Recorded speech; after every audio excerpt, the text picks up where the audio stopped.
Good afternoon, everyone. Thanks for joining us at Mindset Magic, where we share strategies on all things mindset, emotions, and how to thrive in isolation.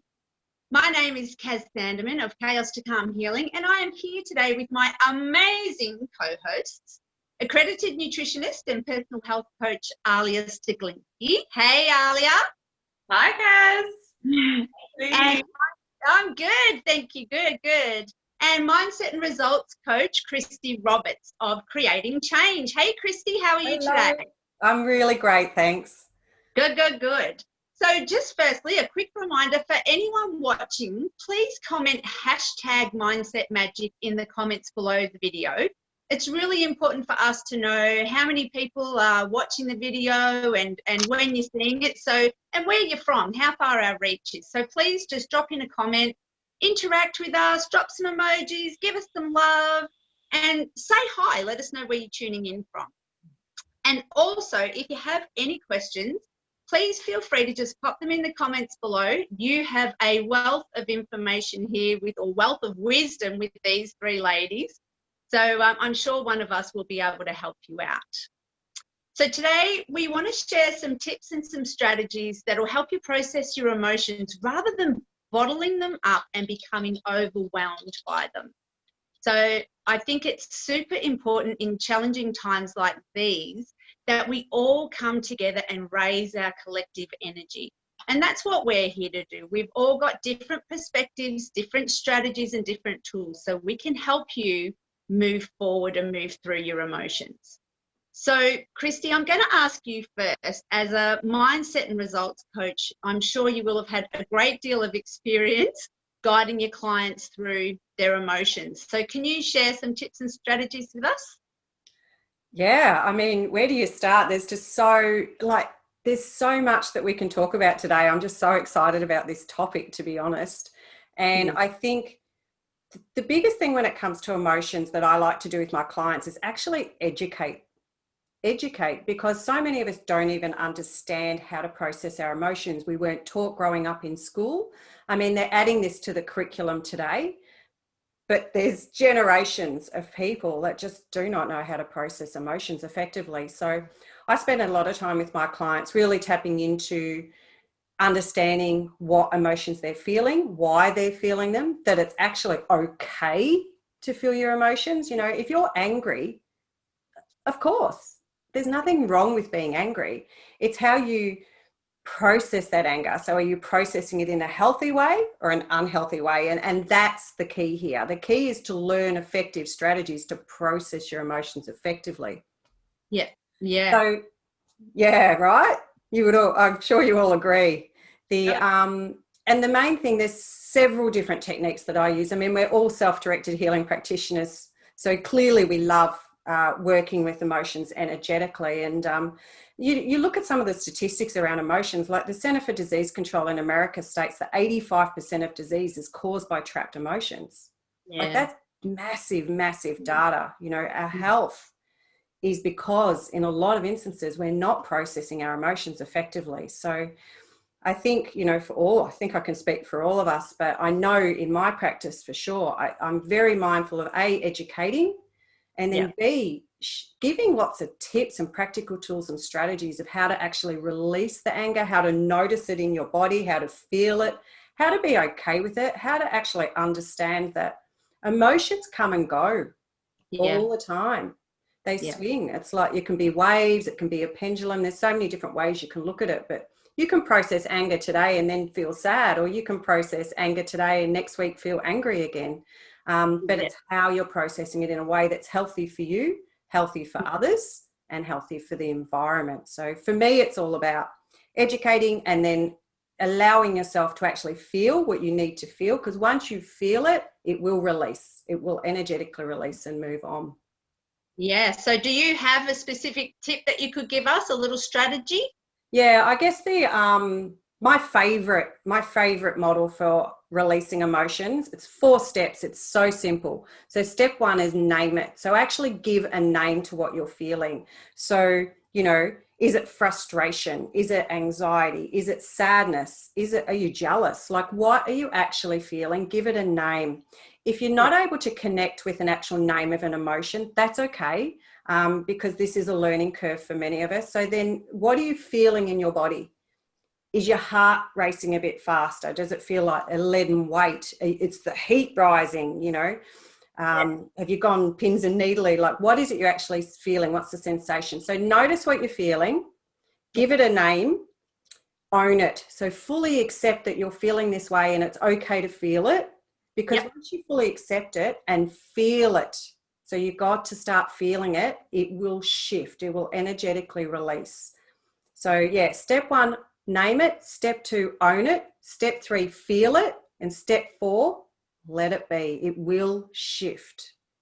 Beautiful. Awesome. Thank you. And Alia, as a health coach and nutritionist, I'm sure you definitely have experience guiding your clients through processing their emotions around, you know, their health and wellness. Can you give us some examples of how you do that? Yeah, sure, Kaz. So at the moment, we know it's really, really hard times. And I find that a lot of my clients, they emotionally eat and drink. So yeah, there's all sorts of feelings going around, but I have noticed particularly there's this sense of disappointment.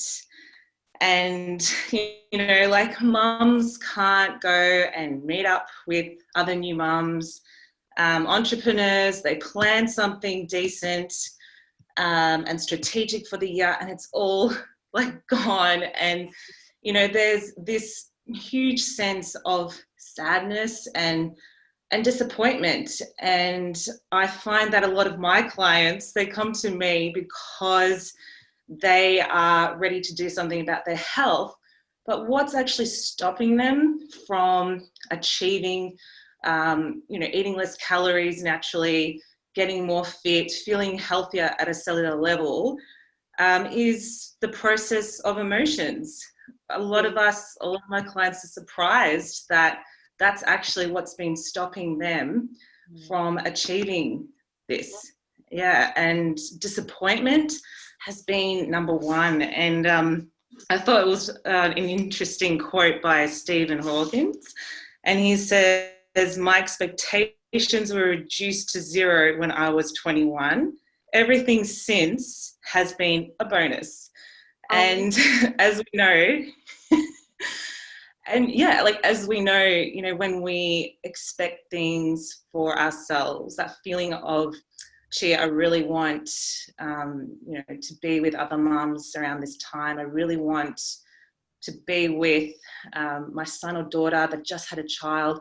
And, you know, we have these, you know, we have these expectations and wants and desires, and it's a hard time to be processing it on our own. So I do have a bit of a strategy, and it's actually a food diary. Oh, good. Yeah. And I just get clients to write down what they eat throughout the day. So a lot of us have filled out a food diary once before. I get them to do it for at least up to 3 days. And to also write down their emotions, what they're feeling. So some of us can be feeling that sense of disappointment, like this is not fair, sadness, like Christy said, to name it. You know, that's hard for a lot of people. And so getting clients to not only write down what they eat, but what they feel is so powerful. So they start to realize, hey, I really didn't need that donut. I wasn't physically hungry. I just felt frustrated or angry or emotional, whatever it was. So yeah, I just get them to start off with getting in tune with their emotions as well as what they're eating. That's awesome. And I actually have been doing a food diary for the last 2 weeks. My naturopath put me on a food diary, and it was really interesting to note that foods affect your emotions as well. So there are some foods that cause me to be quite teary and emotional, and there are some foods that cause me to be quite hyper, which is dangerous because I'm already quite hyper. So, you know, I think that's a great idea for a food diary, because not only are you seeing when you're eating emotionally, but you're also seeing what foods can cause you to feel lower. Yeah, if it's affecting your gut, we know that the gut is a second brain. It's really, really crucial for our health, our metabolism, our health at a cellular level. And food tells us a lot. And we as individuals, like, it's good to see a professional to work through it. But the hard work is actually to get in tune with what that food does, like how it affects us, if it does, and what foods we can eat to replace it. Yeah. Absolutely. I love that. I love that you're linking the food diary with emotions. Yeah. Like, that's gold. It's amazing. Yeah. Amazing. Yeah. All right. Well, I did a talk last week on this, and so the people who've seen that on my page the people who are on my page couldn't see it because it was in a closed group. So I'm going to say I share the same thing that I did with those ladies. And my biggest one was, as Christy said, negative feelings that you experience will pass. You know, emotions are a constant ebb and flow. Nothing stays the same. But if we choose to live consciously and mindfully, we can choose what we do and don't watch. So at the moment, there's so much on social media. There's so much on the news that's negative. It's disempowering us, really. So I think it's really important that we consciously choose not to watch those things, not to tune into that channel, and to find something that lifts you up, something that raises your spirits, because it makes it easier for you to maintain your state. And I want people to write this on their bathroom mirrors, because that's something that you look at every day. You don't own your emotions. They're simply energy passing through you. And I think that's a really good thing to remember, because, you know, we might invite them in with our thoughts, but they're not our emotions. They're just energy passing through. And if you look at emotion as energy in motion, then it all starts to make sense. Because let's do an example of when you're about to cry and you get the lump in your throat, and then your lip starts to tremble, and then you get a bit of a heave in the chest, and then if it's a big one, your shoulders go and you're sobbing. So all of that is movement. It's movement and it's energy. And if we don't allow ourselves to express that and feel that energy and that emotion, it gets stored in the body, as Christy said. And so now I want you to think about a time when you've been at the movies at something like The Notebook or Marley and Me, and it's at the critical time when the really sad thing's going to happen, and you've started to get the lip twitch, and you've started to get the energetic chain of events moving, but then you suppress it and you stop yourself from crying because everybody in the cinema is really quiet and you don't want to be the one who creates a scene. So you stop it. But the problem is, when you do that, where does all of that heaving energy go? It gets stored in your body. Can you ladies relate to this at all? Oh, absolutely. You know, and I think, you know, when it comes to emotions, they're fleeting. Emotions are fleeting in nature. They come, they go energetically. So you're spot on. But the thing is when we don't process them, they become moods. Yeah. They become moods. So that's the differentiation. If we can process them and release them and energetically, you know, do the whole or angry, you know, I'm so angry right now. Like, I'm so frustrated. I'm like, I'm not coping. Yeah, embrace it, because it will leave. So yeah, absolutely. Yeah. You know, and as you say, like it creates moods, but it also creates foundations for relationships. So if you do this with a specific person continually, say they make you angry all the time, you're allowing them, your perception is making you angry, then if you compound that every single time that you're with that person and you don't allow yourself to feel or allow yourself to communicate properly and let your emotions out, you're actually building a really bad foundation for a relationship, and that's where so many relationships can go wrong. Yeah. Yeah. I think it's important to tell your partner or tell people around you when you do feel emotions, like, Yeah. and just tell, like, I'm just feeling moody, like, you know, don't be apologetic about, like, you know, it's better to feel the emotion, like, you know, there's one thing actually throwing a tantrum, another thing just, you know, just being like, oh, I feel frustrated. Yeah. Yeah, like sometimes I will, so what I do, I may share, what I've learned about myself, for example, with expressing emotions, is I actually sometimes like annoyed, like I go like, oh, like, and it comes from my diaphragm, and like sometimes it gets really loud, and other times I laugh hysterically, and I feel so good after. Yeah, because you're releasing the energy. You know, so I've got a, yeah.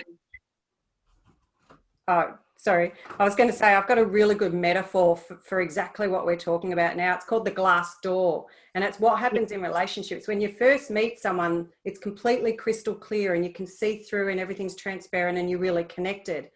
But every time you don't share, every time it's even just acts of omission, like not sharing, because it's that emotional vulnerability that creates intimacy.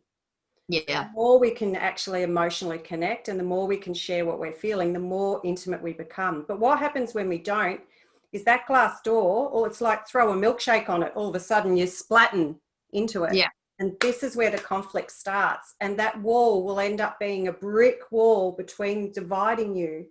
Yep. It can sometimes become almost insurmountable to get over. But how do you break down the wall? You break down the wall by being vulnerable and sharing what you're feeling, and just bit by bit get rid of the bricks, and that's how you can come back together.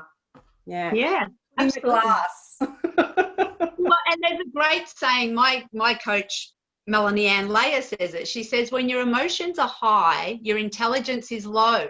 So if you don't allow yourself to deal with your emotions, you're going to say things that you're going to regret. And that's when resentment, and that's when that wall starts to build. So we need to release those emotions.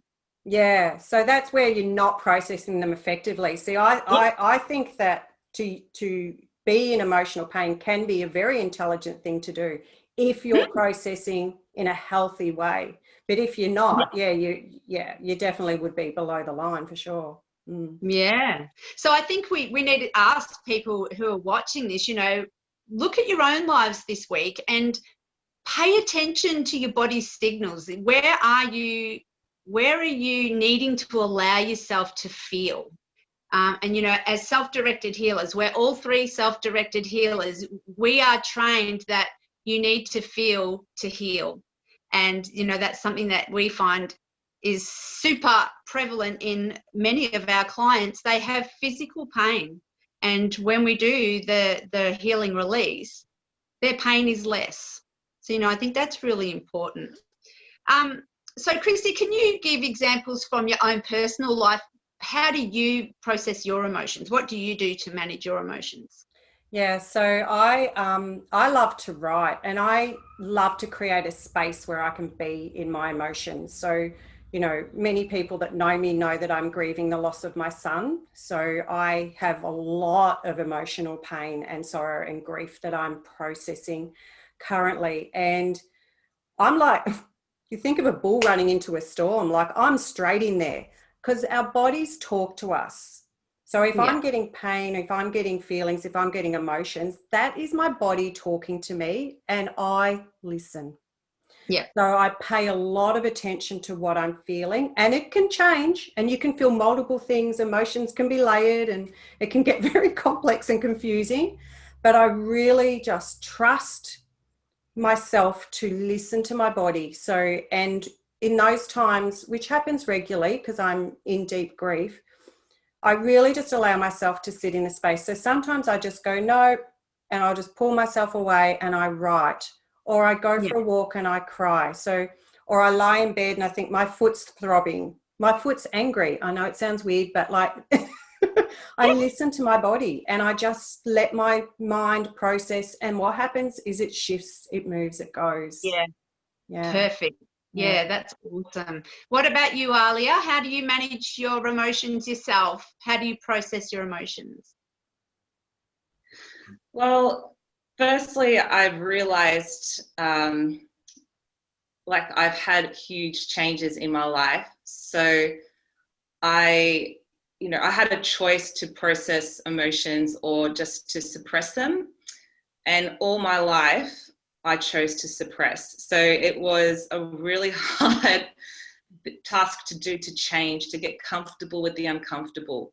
Yeah. And so what I did finally was surrender to emotions through writing them down.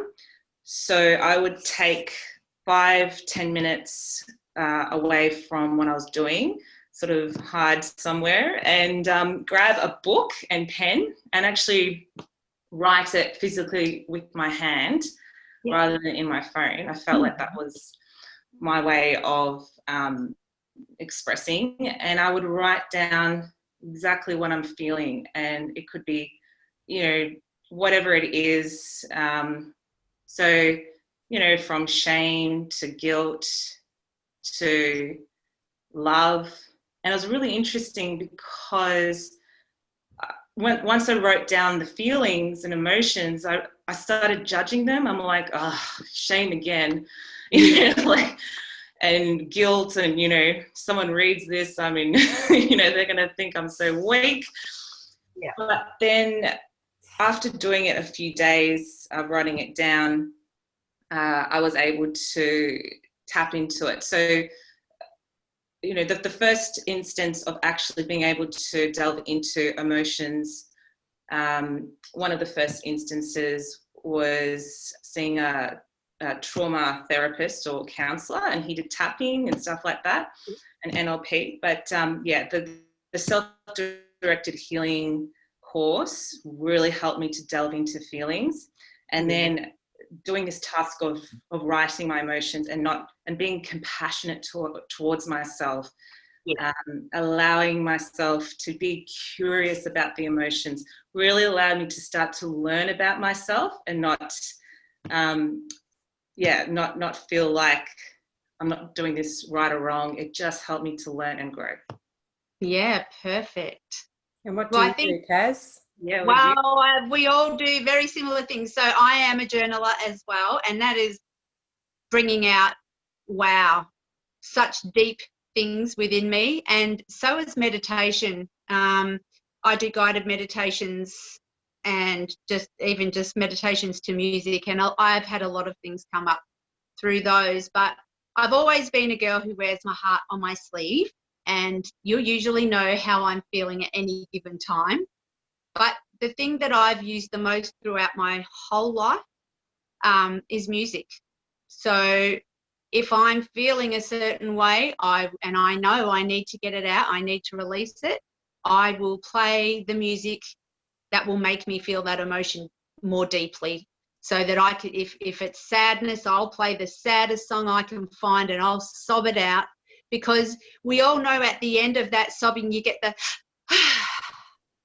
and you've released that tension in the body, you've released that energy, and you feel so much better. And then once I've done that, then I can put my happy tunes on, or I can put some calming music on and take myself to a different level, to a different state. But yeah, so I use music a lot, and I use breathing. So I do every morning and every night, I do deep diaphragmatic breathing. So breathing deep into the belly, expanding the belly, and that triggers your vagus nerve, which is like pressing a calm button in your head. And basically it activates your parasympathetic nervous system. So deep breathing, meditation, journaling, and music, whether that be to lift yourself up or to actually make yourself feel. So they're my processes. Any other tips and tricks, ladies? Yeah, I've got a couple.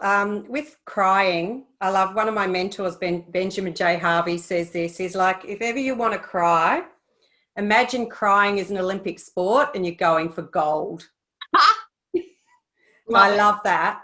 And I did a workshop last week where I talked about anger and anxiety and sadness. And I think some of the anger tips would be really great because we haven't touched on that yet. So just very quickly, some tips. Obviously get curious, understand your triggers, that sort of thing. But tips for dealing with anger are get a punching bag or pillow, like punch it out, shut your door and scream, like actually get it out. Rigorous exercise, and for those that aren't that physical, just walking, so just movement. So once again, energy, movement, breathing, meditation, writing, so journaling, writing a list. But the beauty of writing a list and writing, you can share it with someone, or you can literally burn it, screw it up, tear it up, throw it away. Like, you can do whatever you want with it. And the other thing that I love is have a rant. So have a rant. If you're feeling a lot of emotion, sometimes it can be good to have like an anger buddy or an emotional friend, someone that you can ring, you can literally ring and say, I just have to get this off my chest. And this is about, I just need you to hear me. This is not about, I don't want you to judge me. I don't want you to try to fix me. I just have to get it out. And you know, potentially that could be someone that could return the favor. And if you don't have that, get help. Like, there's a lot, like we're here, there's therapists, there's so many professionals. Get online, you can Google, there's anger meditations, there's so much resource free online and support. So really encourage people to get online and have a look, get curious. Okay, beautiful. So what have you got coming up? What are you working on that may be able to help our viewers? So I'm working on a lot of video content. So I'm building my website at the moment. I've just done an anger video this morning, actually. So they'll be on my website, which is being built. But people can find me on @ChristyRobertsCoaching. So I'm on LinkedIn, I'm on Facebook, and I'm just about to build Instagram. I'm doing Survive and Thrive workshops during lockdown on a Thursday night, which are just about to finish. And I'm also building a Living with Passion and Purpose program. So watch out for that, because I'll be running free webinars when that comes up. So if you follow me on Facebook, people will be able to find out when those events are happening. Beautiful. And how about yourself, Alia? What have you got coming up that you might like to share? Yeah, sure, Kaz. So I find a lot of clients, they come with, you know, they're a bit worried, that they're feeling a bit down, that they've got issues that they've been dealing with for years, like so long, and it's really never too late to change something, to be who you want to be. I love that. And so first of all, with all my clients, like, I just love telling them or sharing with them that, you know, it's always a safe space. Really, with any of us, that we're creating a safe space for them. And I've got an audio that allows my clients to listen to a few minutes of meditative suggestions, which are positive suggestions with fitness and nutrition. So a lot of us you know, tend to wake up in the mornings and go, oh, I'm tired, oh, I hate burpees, or I don't even want to stretch. And these are all the things that our bodies can do and actually love doing. So these audios I created, I narrated myself, and so it's sent to their phone in the mornings, and they get to start hearing something that talks to their subconscious mind as well as their conscious mind. Love it. So how do I get that? Well, you can go to the website. So it's pretty new and exciting, and it's at personalhealthcoach.com.au. Beautiful. And yourself, Kaz? Just writing that down. personalhealthcoach.com.au. All right, I'm signing up. Well, basically, I'm doing a whole rebrand. So, as you ladies know, I've just completed a coaching course. So, I'm rebranding everything. I've had an epic vision during this coaching, and I'm going to create a movement a movement of people who are going to empower the next generation.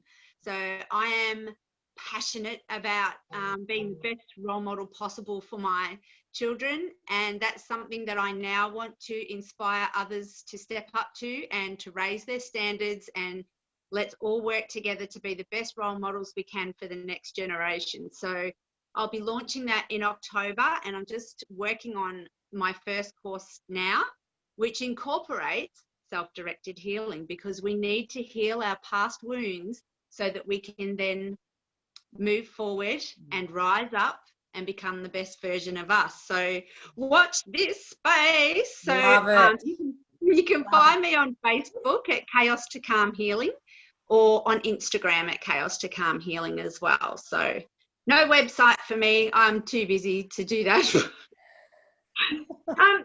We're really, going to tear up the world. So if anyone watching feels like you have any emotional blockages, or you've got something stopping you from living your best life, or you really just want to have an emotional dump and just get rid of all of this COVID rubbish out of your mind, please reach out to any of the hosts of Mindset Magic. So, you know, Christy, Alia, myself, we're all self-directed healing practitioners, and we can all help you with your emotional baggage, or just to release that emotion that you need to let go of. So we're happy to organise a free discovery session, and we can do that via Zoom, via phone call, whatever works best for you. So we'll share our contact details wherever we post these videos. We'll each share ours and each other's contact details, so you can contact any of us. So it has been our absolute pleasure to be with you all today, and I hope you've been able to take away something of value from our time together. You know, as I said earlier, we all have a wealth of experience. We all have different perspectives and strategies. So I'm hoping that somewhere in here you found some little nuggets of wisdom that can help you release your emotions and get through this challenging time. So thank you for spending time with us. And lovely ladies, thank you for your wisdom. You're welcome. Yes. And we will be back again next week, yes? And we'll be sharing more little pearls and nuggets to help you get through COVID challenge. All right, lovely people, have a fantabulous day. Bye everyone, take care.